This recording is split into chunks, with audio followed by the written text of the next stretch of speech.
Good morning, everyone. Hi, thank you so much, Chris, and thank you to 1 Million Cups for having me here. So excited to be here. It's my first time here, and I'm hoping that in the near future I'll do this more often. So I'm going to be talking about a startup that I just started actually this fall called SkyGenX, and this startup is based around an invention, as Chris mentioned. So today I'm just going to be going over a couple few things. I'll let you know who I am and where I'm from, and then talk about the problem that my startup is trying to solve. I'll go over some of the current solutions out there and how mine is different from theirs. I'll also talk about how I went about my product and customer validation.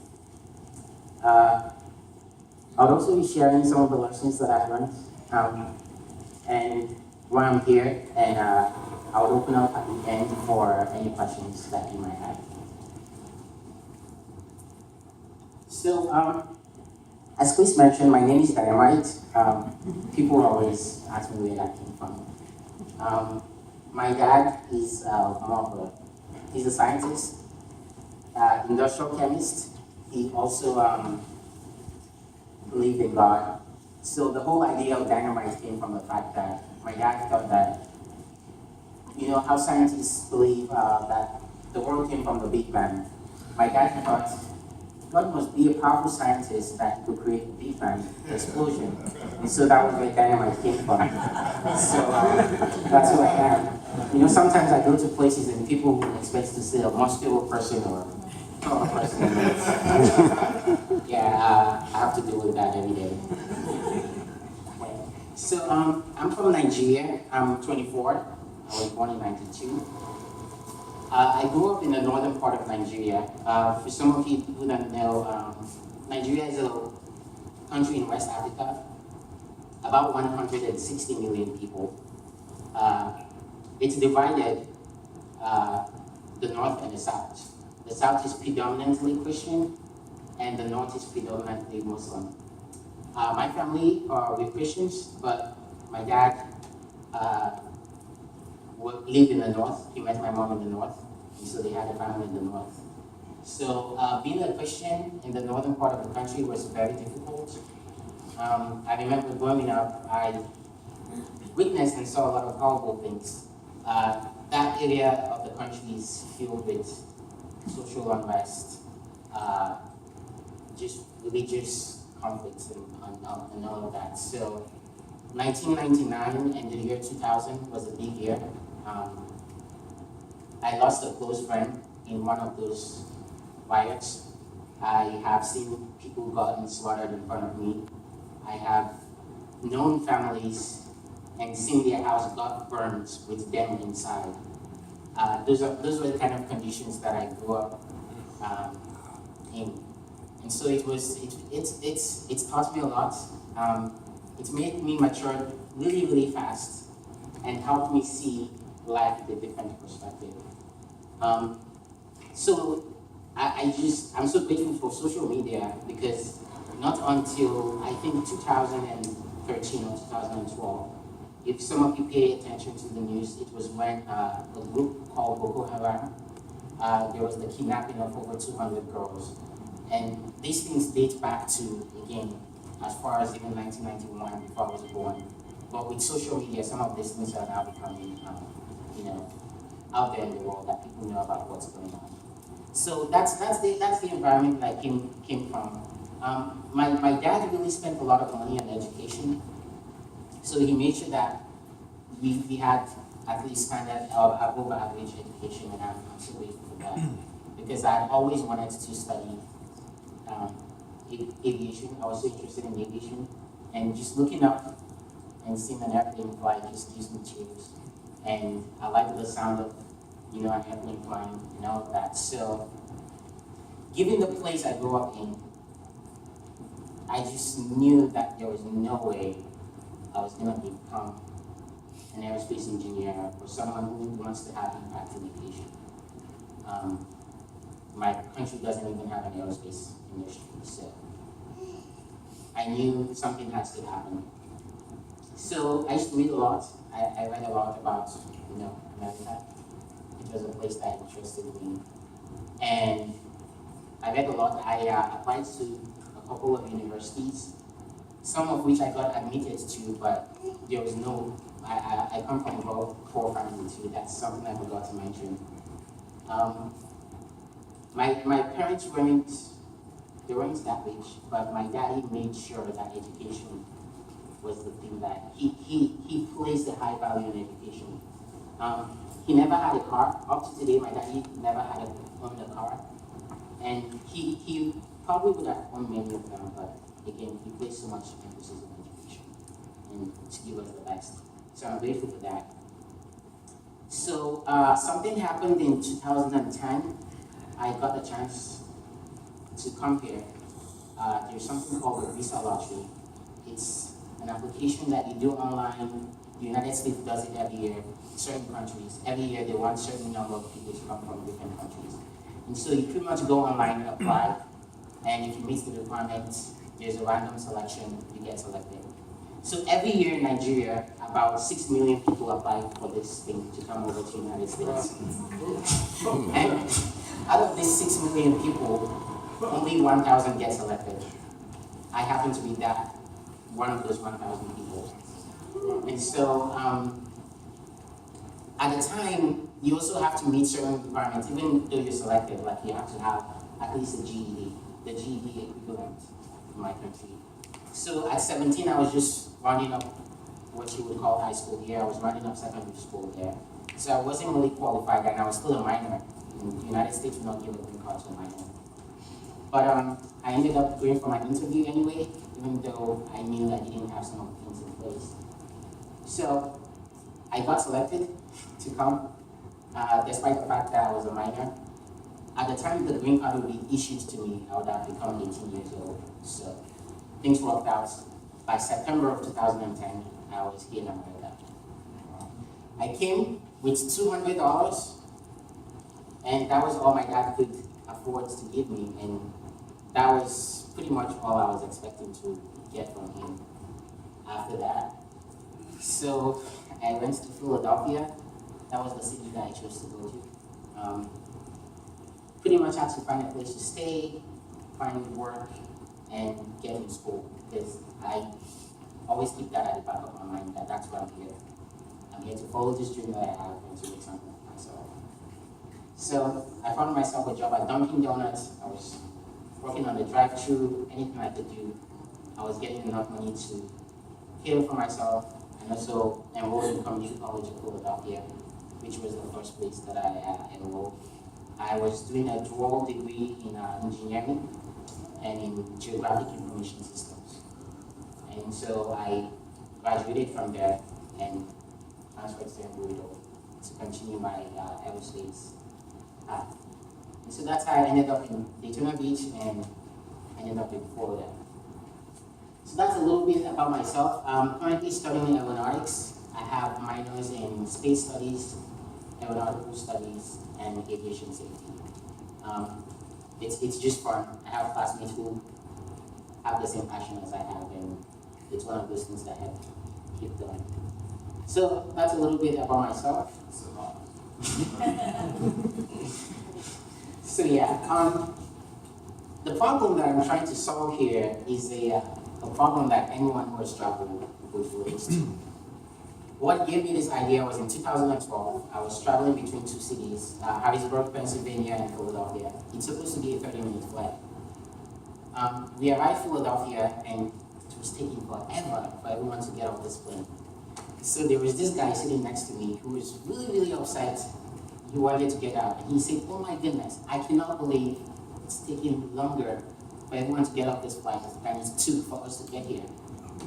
And so I said to myself, wow, that actually makes sense. And why is that true? Why is that the norm?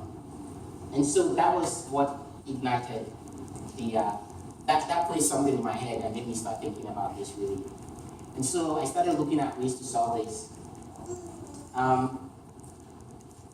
Those are some pictures. I've been involved with a lot of projects on campus. Um, so describing the problem of boarding, it's you trying to get up into the plane, you go to the jetway, there is a line. There's a line when you get up into the plane, trying to put your bag in the out. You all know how it is, especially if, let's say, you're having kids or you're traveling with someone who's older and need help. It's annoying to say the least. Like Chris said, trying to get off the plane is not even any easier because let's say you have a connecting flight in the next 5 minutes and you know it's going to take longer for everyone to get off that plane. You know, there's no way you're catching a connecting flight. So it's a big problem, and you might as well think, isn't the airline doing anything to make this thing, easy? We live in an Uber world where we have Uber. You don't have to rely on taxi. Things are going on in other industries. Why not the aviation industry? Why aren't they doing something about this? It's a real pain. It's a real pain. Some airlines do it better than others, but it's a real pain in the aviation industry, and something needs to be done about this. So how are the airlines, how are they solving this problem? This problem that is a global issue. At the end of this year, over 3.3 billion people would have traveled by air. Annually, this is 8 million people. You may think, well, what does this mean for the airlines? For every single minute that an airplane is on the ground, the airline has to pay about $64 per minute on that plane. That is cost that goes to fuel and some of the other things that happen. So let's say you have a 15-minute flight delay. That's 15 extra minutes that the flight has to sit on the ground, that the plane has to sit on the ground. That's about $64 times 15 for that 15 minutes delay. Now that might not seem like a large amount of money, but if you track the number of delays that one aircraft will have in a day, or in a week, or in a month, or in a year, you're reaching millions of dollars that is just lost. So for the airline industry, if every minute that you could save, it's increased revenue for them. It's interesting the way that this problem is currently solved. We are all familiar with boarding by zone, which is shown on here. That's what they call zone 1, zone 2. We know how that goes. Airlines have come up with different complicated methods of getting people inside and outside the airplanes. The one on the bottom right there is a jetway, which I'm sure we all used to. Those things were designed to prevent passengers from going up using stairs to climb up the plane, and to protect people from snow and harsh weather conditions. They came up in the early 50s. Sure, we've seen that. And then up here is another method called back to front. There's a ton of these different methods where they board passengers sitting at the back seat first. Of course, they board first class passengers, but then they board the back seats first, then the middle, up all the way to the front. The picture here is not usually common here in the United States, but if you've traveled abroad, you may have seen that at some airports where you have multiple passenger boarding bridge. You may have one going to the front of the door, one going to another door, and one going at the back. The idea being, if you have more passengers, if you have different passengers going to different side of the aircraft, it actually fastens the time. But you see, the problem is, each of those jetways, they can cost anywhere between $600,000 and $4 million. Those things don't come, they're not cheap equipment. So for the airlines to get two of them, that's increased cost for the airlines. And some airlines say the low-cost carrier, they can afford to take that rate. Yes, and then also especially Middle East, you find these multiple bridges. That's because space on the ramp is not an issue in those countries. Most of their airports are new. They don't have issues. Most of the airports that we have here have been there for a while. So those things take up space. And so one of them already takes enough space. Adding another one even makes it's almost impossible. Aircraft need to have a certain clearance at the gates when they come in. And so, going back to when I started thinking about this, these were some of the things that I found, the ways that I can reach this problem solved.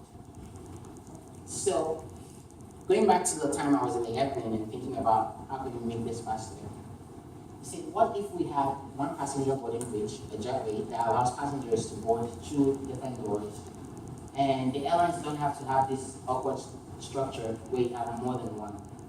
And so that was where I came up with the idea of a single passenger boarding bridge that would allow passengers to board the aircraft through multiple doors.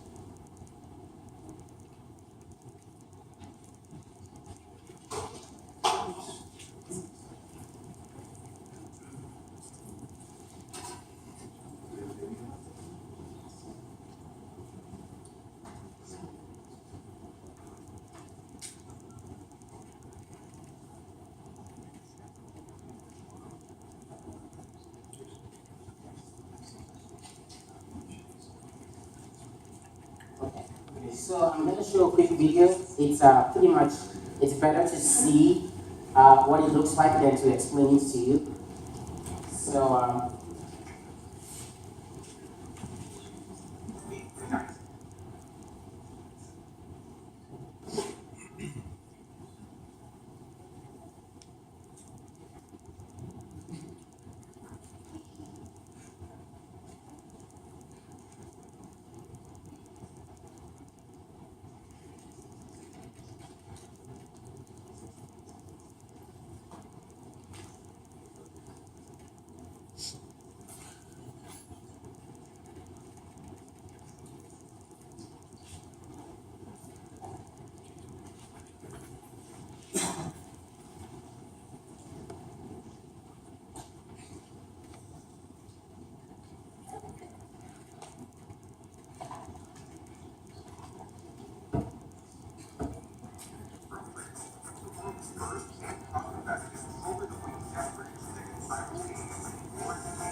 having some issue here.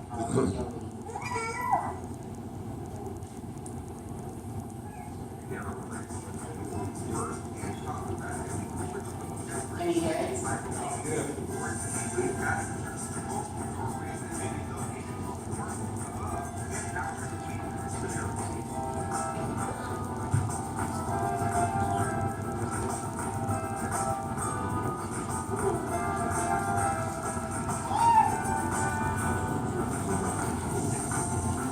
When the airplane pulls up to the gate, the cab operator can choose either one of the Dynaerobridges we'll be talking about. The Dynaerobridge then retrieves information relating to your... So to just pause a minute, the structure that you see going up to the plane is what we currently have at airports. This bridge is over the wing. It's more of an add-on system that can be attached to the aircraft. Height and predetermined height provided by the cab operator or from the airline's database. The Dynaerobridge's cab automatically aligns and docks with aircraft.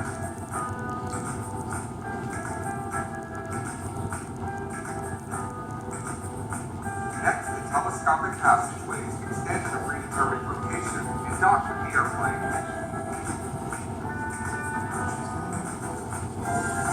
Lastly, the fail-safe retractable support column deploys, providing extra support, allowing passengers to stay.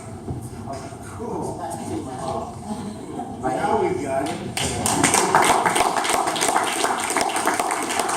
So that doesn't look like something that should take someone in college to invent. It's common sense, right? And you would think, why hasn't anyone thought about that?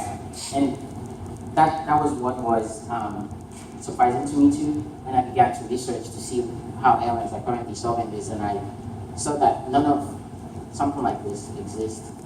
But I've talked with some people here this morning, and some of you have an engineering background, and Chris, by looking at this, do you see any safety or engineering issues?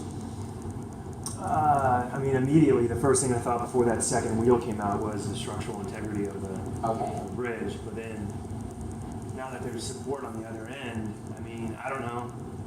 I mean, I'm sure you're having to use cheap materials. So, yeah, I don't know. Yes. I don't know. So yeah, the concern that you brought up is the major one. And myself, as I've not gone that up in engineering, but with the little guy, I knew the problem of getting back in safely over the wing was an issue. But with the design that we have, the FAA actually sets the standard for these bridges. So these things must pass safety. This is a, let's say, $1 million equipment attaching to an aircraft that is about $100 million. You can't afford to. Safety is usually number one in aviation, and so ensuring that this is safe enough for passengers was top priority. So with the design that we have, with the retractable support system that comes down, this will be able to take the load. This meets the FAA standards, and so that was the major milestone that has to be crossed. But with this design that we have, it actually meets the design. So as you can see, the wing goes over, and passengers can then board or get out of the plane through any doors. This plane right here, the patent actually covers the way it also docks with the aircraft. So you have aircraft that have winglets like this one here, and so it may not be able to attach with the aircraft. But the docking system that you see here is one of two kinds in which it used to dock. It can also dock with aircraft that don't have winglets on the side. So, moving on.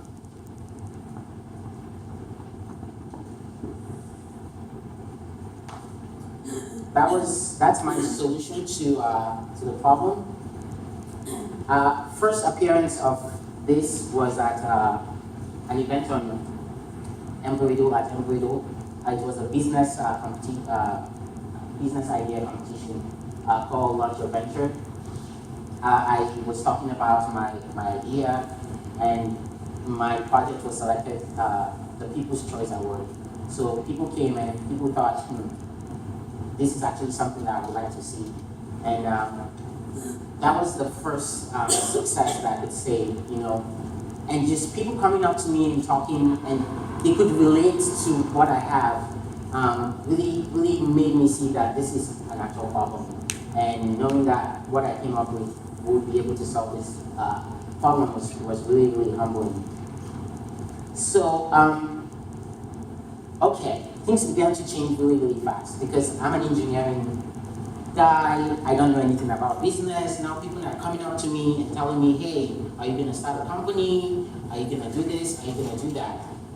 And so, this was just a simple project that I was starting on my own. I wasn't expecting for it to become anything big.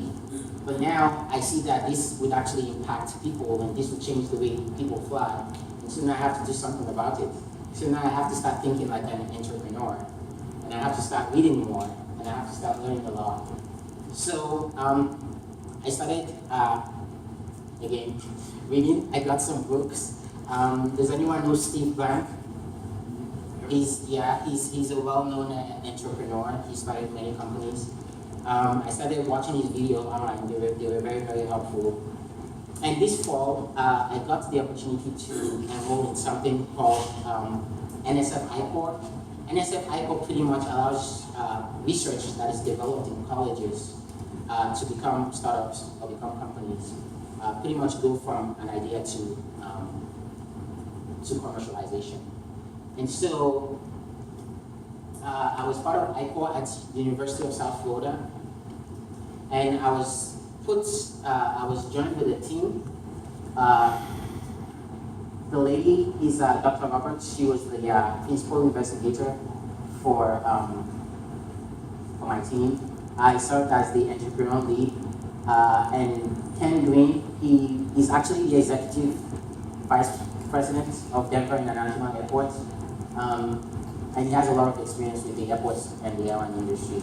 So I had a huge support of people behind me and behind my venture.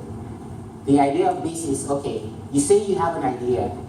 Are you really, really sure that the airlines will want this? Are you really sure that the airports will want this? Are you sure that they'll be able to give you their money for this? And so going out of the building and doing those interviews and doing those interviews in the right way, that was pretty much what this ICOR program was about. And so you have to go out of the buildings and you have to do a lot of interviews. So you're not going up to these people to tell them, hey, I have this cool thing and it can save you millions of dollars in the airport. You're going up to them and you're saying, hey, what are the major challenges facing your industry? You're not going there to talk, you're going there to listen and to hear what the problems are. And so you have to do hundreds, over 100 of this interview to be able to know what I have is substantial. And so I talked to over 100 people, 100 industry experts from Delta, from Spirit, from United, from any of the airlines that you can pretty much call. I had interviews with people, airport managers, airport directors, those kind of people. People make decisions. And also leading jetway manufacturer company called JBT Aerotech is a United States-based company that makes jetways. So also talked with them. And it's really brought out a lot of things. It's shown me a lot of things.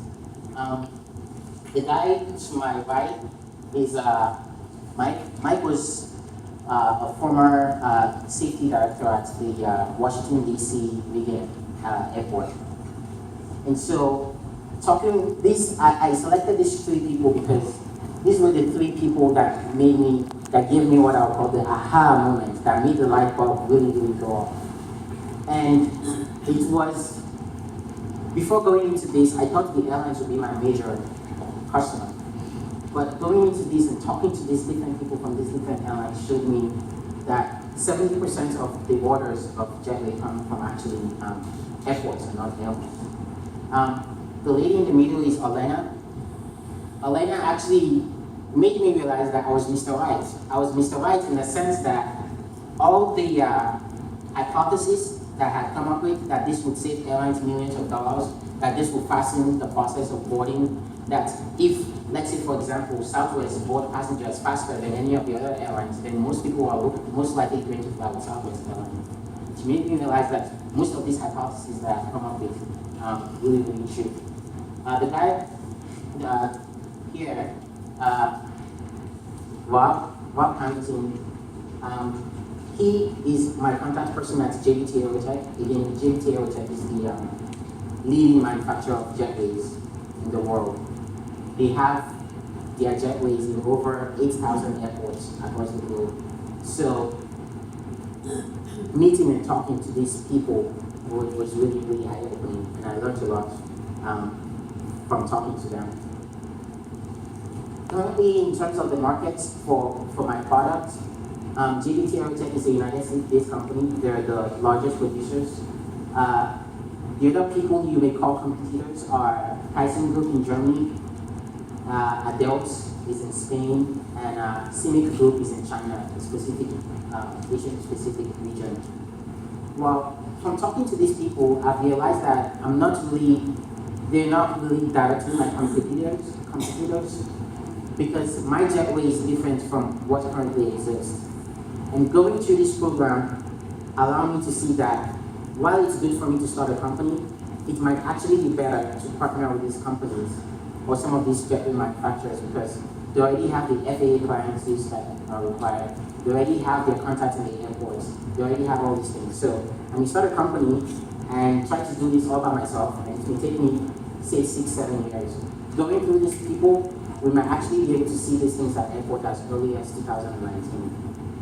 And for me to have this out there and begin to benefit people that are traveling worldwide, I think that's the way I would like to go.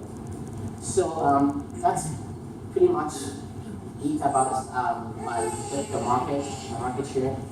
This industry is supposed to grow at a rate of 7.5 annually.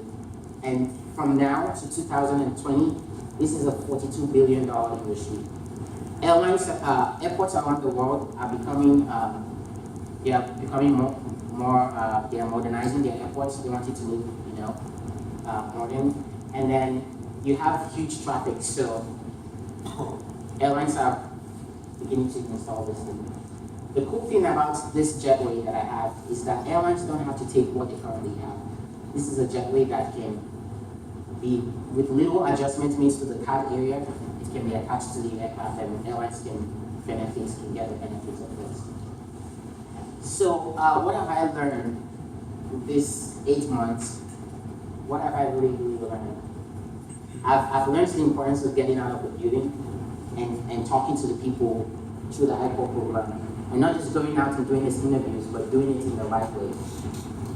Where you're not telling them, hey, I have this thing and it's going to solve all the problem in the world. But really sitting down and adjusting your minds to say, hey, what I have is trash. And then you listen to what they have. What is the pain that they're going through? And does my product really solve the pain that they have? Okay. I've learned that resources are always available. Coming from Africa in the part that I grew up in, I don't think I would have this opportunity that I have to go through the IPOP program, to go into these competitions that I have, even to be here and to learn from some of you and to share my idea. I couldn't imagine how this would be possible there. And so there are always resources out there, and sometimes some of the best resources are actually free. Just sitting out there. I was so learned that nice people still exist. Throughout my journey here in the 6 years that I've been here, I don't think I would have done most of the things I've done if not people who just took me as their own, people who took me as a son, people who took me as a brother, and really be there for me. Nice people still exist and people are willing to help. Anyone can be an entrepreneur. I have an engineering background. It's not a given skill we can learn to become an entrepreneur. So the other one that I have is, if you have not failed, then you're not doing it right. I don't know if I picked that from one of the books that I've read, but that has just been in my mind. And if you have not failed, then you're not doing it right. I tried to do a crowdfunding campaign. It didn't succeed this fall because I was trying to raise money to build a prototype. So there have been failures, but you have to fail and pick yourself back up. Okay? So why am I here and how can you help me? Any help that I can get, I've talked to some of you, and you all come with different backgrounds and have different things that you can share. So if there's any resources that you can direct me to, mentorship is probably what I need the most at this point. This spring, I have to make certain decisions as to who do I want to go, who do I want to partner with to get this jetway out there. And so any mentorship that I can get, any contact person that you know somewhere who would be able to help, I would really appreciate that. I'm also here to network. I've gotten a couple of business cards and I'll be handing mine out. Just networking and actually connecting with other entrepreneurs who have something that they're working on. I might be able to learn a few things and also get a few things from you. And I tried to raise funds this year to build a prototype. That didn't work, but I'm looking for funding to actually build a prototype. It would be nice to have it demonstrated here, and you can actually see how it docks with the aircraft from an engineering perspective. Ask all the questions that you want to ask about it. Okay. These are my contact information on social media. I have my business cards here that I'll be going to share at the end. But pretty much this concludes the end of my presentation.